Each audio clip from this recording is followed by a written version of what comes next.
Dear colleagues, welcome to this week's OncoAlert Roundup covering the top of oncology the week of May 16th to the 22nd, 2025.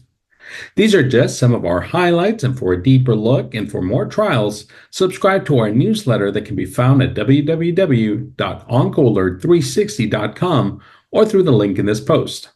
That's www.oncoalert360.com.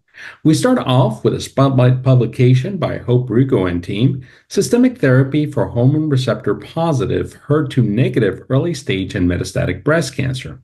HR-positive HER2-negative breast cancer, the most common subtype, is primarily treated with endocrine therapy, with emerging treatments like CDK4/6 inhibitors and antibody drug conjugates reshaping treatment strategies and highlighting the need for optimized sequencing to enhance outcomes and minimize toxicity. Out in GU oncology, hypofractionated dose-escalated radiation versus conventionally fractionated radiation for localized prostate cancer.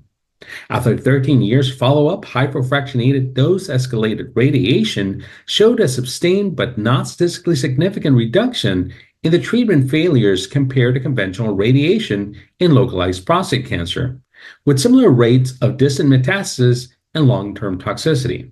The next trial is characterization of patients with lymph node-only metastatic urothelial carcinoma treated with Nivolumab plus Gemcitabine-Cisplatin versus Gemcitabine-Cisplatin alone from the CheckMate Nano-1 trial. Here, the trial saw that in patients with lymph node-only metastatic urothelial carcinoma, first-line Nivolumab plus Gemcitabine-Cisplatin significantly improved survival and response rates compared to chemotherapy alone, with a similar safety profile. Moving on to GI cancer, the phase 2 No Limit study.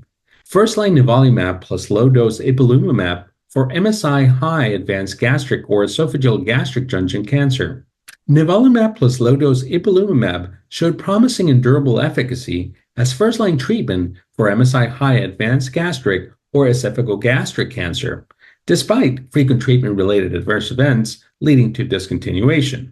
And we end up with PRODIGE 29, or NEOPAN, a phase 3 randomized trial comparing chemotherapy with FOLFIRINOX or gemcitabine in locally advanced pancreatic carcinoma. And here the trial saw that in patients with locally advanced pancreatic cancer, FOLFIRINOX significantly improved progression-free survival compared to gemcitabine, but did not lead to a difference in overall survival.